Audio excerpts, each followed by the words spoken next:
नमस्कार दोस्तों, stock market studies में फिर से एक बार आपको बहुत-बहुत स्वागत है। तो आज मैं आपके सामने फिर से एक नया आईपीओ के बारे में डिस्कशन करूंगा। देखिए आईपीओ का जो सीरीज है वो स्टार्ट हो चुके हैं।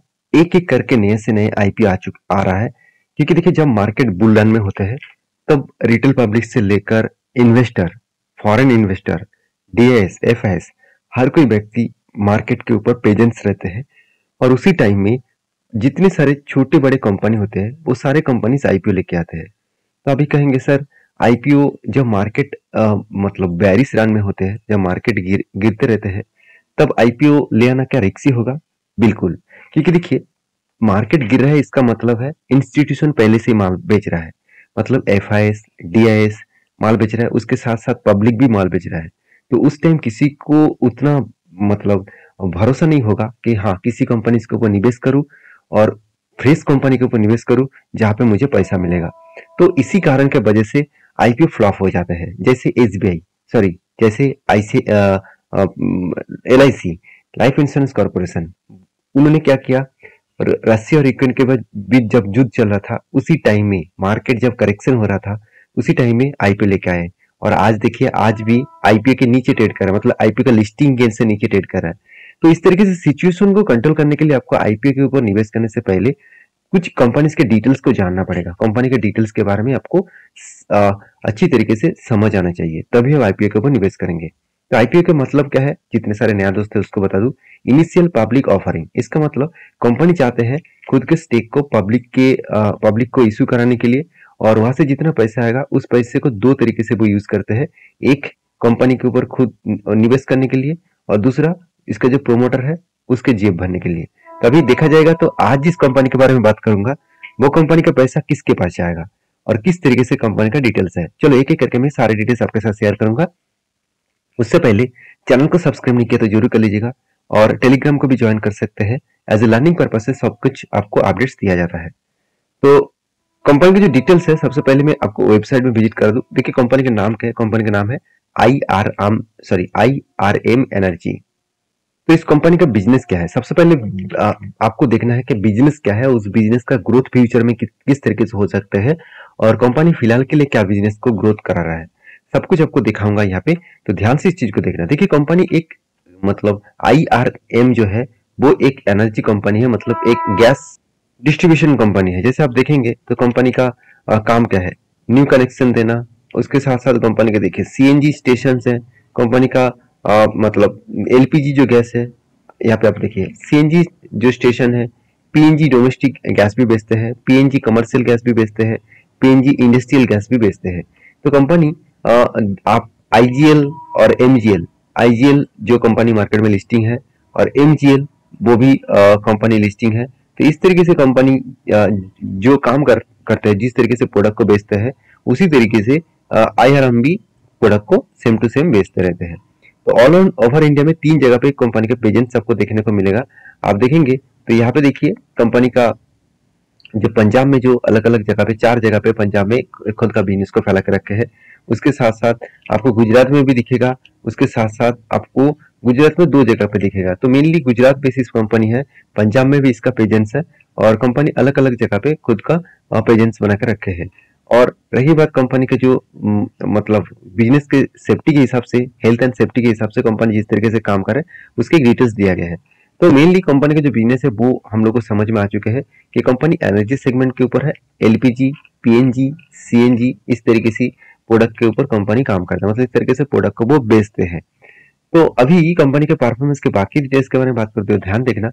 IRM energy IPO is a book built issues 545 crore, मतलब 550 करोड़ के आसपास कंपनी आईपीओ लेके आ रहा है और इशू साइज का जो डिटेल्स रहेगा वो करीबन 1 करोड़ के आसपास शेयर यहाँ पे इशू किया जाएगा। तो 1 करोड़ का शेयर आसपास इशू किया जाएगा और इसका जो डेट रहेगा अक्टूबर 18 से स्टार्ट होगा और 20 अक्टूबर में खत्म होगा इसका आईपीओ में। तो इस तारीख डेट आपको दिया गया है और आईपीओ का जो बाकी डिटेल्स है चलो यहाँ पे मैं आपको समझा देता हूँ। देखिए कंपनी स्टार्ट कब हुआ था, 2015 में। इसका मतलब कंपनी अभी भी देखा जाए तो 10 साल भी नहीं हुआ, इतने कम मतलब कम टाइम का कंपनी है। 10 साल तक अभी तक कंपनी कंपीट नहीं की है। एटलीस्ट देखे तो 8 से 9 साल हुआ है।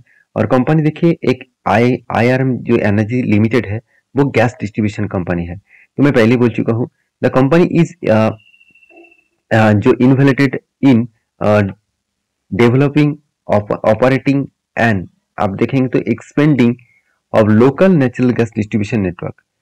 तो कंपनी खुद का जो प्रोडक्ट है इंडस्ट्रियल के हिसाब से commercial domestic and automobile segment में खुद का प्रोडक्ट को बेचते हैं। अभी कंपनी का जो मेन जो बिजनेस है वो आपको कुछ जगह पे दिखेगा, मैं पहले बोल चुका हूँ, गुजरात में और पंजाब में। बाकी अदर स्टेट में कंपनी का बिजनेस नहीं दिखेगा। कंपनी का जो डोमेस्टिक है जो क्लाइंट्स है करीबन 48,172 क्लाइंट्स देखने को मिलेगा। 179 इंडस्ट्रियल यूनिट्स के ऊपर भी कंपनी प्रोडक्ट को बेचते हैं। 248 कमर्शियल क्लाइंट्स भी इसके पास। और साथ ही साथ कंपनी आप देखेंगे कंपनी का 2022 में company has 216 CNG gas station बना चुके हैं ऑल ओवर जियोग्राफिकली एरिया। मतलब कंपनी अलग अलग जगह पे CNG का स्टेशन भी बना चुके हैं। तो कंपनी के एक बेसिक इंफॉर्मेशन आपके साथ शेयर किया हो। अभी कंपनी के फंडामेंटल तो देख चुके हैं, अभी फाइनेंशियल क्या है वो चलो देख लेते हैं। देखिए फाइनेंशियल के बारे में बात करूं तो आप देखेंगे तो 31 मार्च से लेकर लगातार कंपनी का जो ग्रोथ है आपको मैं यहाँ पे दिखाऊंगा, तो ध्यान से देखना। हर साल के मार्च मंथ का डेटा देखेंगे तो 2020 में 267 करोड़ था, उसके बाद 338 करोड़, उसके बाद 554 करोड़ और लास्ट में 792 करोड़। अभी करंट जो ईयर चल रहा है उसमें 832 करोड़। इसका मतलब एसेट में एक मैसिव जंप देखने को मिला है। तो ये कंपनी के लिए एक प्लस पॉइंट मैं यहाँ पे जरूर दूंगा। सेकंड देखिए कंपनी के रेवेन्यूज।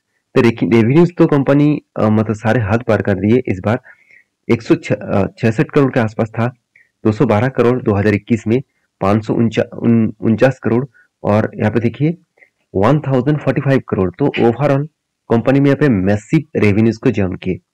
अभी नेट प्रॉफिट के बारे में बात करूं, आफ्टर टैक्सेस के बारे में बात करूं तो कंपनी के 21 करोड़ प्रॉफिट हुआ था 2020 में, उसके बाद 34 करोड़, 128 करोड़ और इस बार कंपनी का प्रॉफिट मार्जिन कम हो चुके हैं। तो कंपनी का जो नेटवर्क भी लगातार बढ़ते चले गए। तो कुछ पॉइंट्स प्लस भी है, कुछ पॉइंट्स वीकनेस भी है।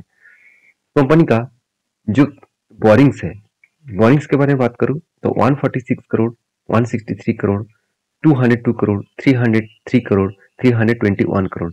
इसका मतलब कंपनी का कर्जा हर साल बढ़ते चले जा रहे हैं और कंपनी इसीलिए बिजनेस के बड़ा करने के लिए इस तरीके से IPO लेके आ रहा है। कंपनी का पी रेशियो देखिए 24, मतलब ठीक ठाक है।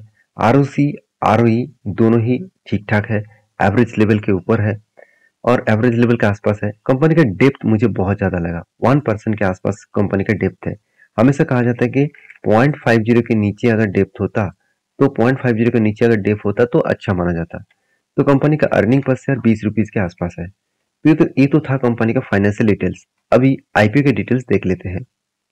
देखिए क्वालिटी बेस्ड इन्वेस्टर के ऊपर ऑफर किया गया है 50% के आसपास और रिटेल पब्लिक के लिए 35% और HNI जो कैटेगरीज है उसके लिए 15% ऑफर किया गया है। तो कंपनीज के जो इशू साइज रहेगा वो कितना है, 10 का फेस वैल्यू के हिसाब से 480 से 505 रुपये के आसपास इसका प्राइस बन रहेगा। मतलब इसके अंदर आपको बीट देना पड़ेगा। लॉट साइज कितना है, 29 शेयर्स और टोटल ओवरऑल 1 करोड़ से भी ज्यादा शेयर इशू किया जा रहा है और 545 करोड़ के आसपास टोटल इशू साइज रहेगा और टोटली फ्रेश इशू रहेगा। तो फ्रेश इशू मतलब पूरा का पूरा पैसा कंपनी के बिजनेस के ऊपर इन्वेस्ट किया जाएगा। अगर यहाँ पे ऑफर फॉर सेल दिया जाता तो मैं कंपनी के ऊपर थोड़ा सा वीकनेस समझता, क्योंकि ऑफर फॉर सेल का मतलब है कंपनी जितना पैसा इशू कर रहे हैं वो सारे के सारे पैसा प्रोमोटर के जेब में जाएगा। तो यहाँ पे पूरा का पूरा फ्रेश इशू मतलब कंपनी खुद के बिजनेस के ऊपर ही इस पैसे को लगाएगा। तो एक कंपनी के लिए प्लस पॉइंट है। तो कंपनी देखिए BSE NSE दोनों में लिस्टिंग देखने को मिलेगा। और रही बात कंपनी की बाकी डिटेल्स का, जैसे कंपनी का IPO का जो डेट है, ओपन डेट 18 तारीख मतलब वेडनेसडे से स्टार्ट होगा और फ्राइडे तक खत्म हो जाएगा 20 अक्टूबर तक और बेसिक अलॉटमेंट रहेगा 27 तारीख को। और यहाँ पे देख सकते हैं जो फंड रिफंड मतलब रिफंड्स किया जाएगा आपको, अगर IPO नहीं मिला तो 27 तारीख को फंड रिफंड किया जाएगा। अगर आपको आईपीओ मिल गया तो आपका डीमैट अकाउंट में ट्रांसफर किया जाएगा 30 तारीख को, और लिस्टिंग दिन देखने को मिलेगा 31 अक्टूबर को। और इस तरीके से आईपीओ को खरीदने के लिए आपको 1 लॉट खरीदने के लिए आपको 29 शेयर्स खरीदारी करना होगा, जिसका टोटल कीमत है 14,600 करोड़ सॉरी 14,600 रुपीज। तो मैक्सिमम आप 13 लॉट तक खरीदारी कर सकते हैं। इसके लिए आपको 1,90,000 देना पड़ेगा। तो ये था आईपीओ का पूरा डिटेल्स। तो मैं जरूर कहूंगा इस आईपीओ के ऊपर निवेश करने से पहले कंपनी के डिटेल्स एक बार चेकआउट करिए, उसके बाद कोई डिसीजन लीजिए। तो अगर आप कहेंगे कि सर आप इस कंपनी के ऊपर निवेश करने वाले हैं, तो मतलब आईपीओ के ऊपर पैसा डालने वाला है, देखिए मैं इस कंपनी के ऊपर ऑब्वियसली कुछ जरूर सोचूंगा। जब आईपीओ का लास्ट डेट रहेगा उस दिन में ग्रे मार्केट प्रीमियम जो जीएमपी कहा जाता है, तो जीएमपी में देखकर उसके बाद मैं डिसीजन लूंगा, क्योंकि अगर जीएमपी हाई लेवल में सब्सक्रिप्शन हो रहा है तो मैं जरूर आईपीओ के लिए अप्लाई करूंगा। तो बाकी आपकी क्या राय है जरूर कमेंट्स करना, और जीएमपी कितना है उसको जानने के लिए आप टेलीग्राम को ज्वाइन करिए, जहां पे मैं आपको अपडेट जरूर दूंगा। तो मिलते हैं नेक्स्ट वीडियो में, तब तक के लिए अच्छे से रहिए, अपने ख्याल रखिए, धन्यवाद।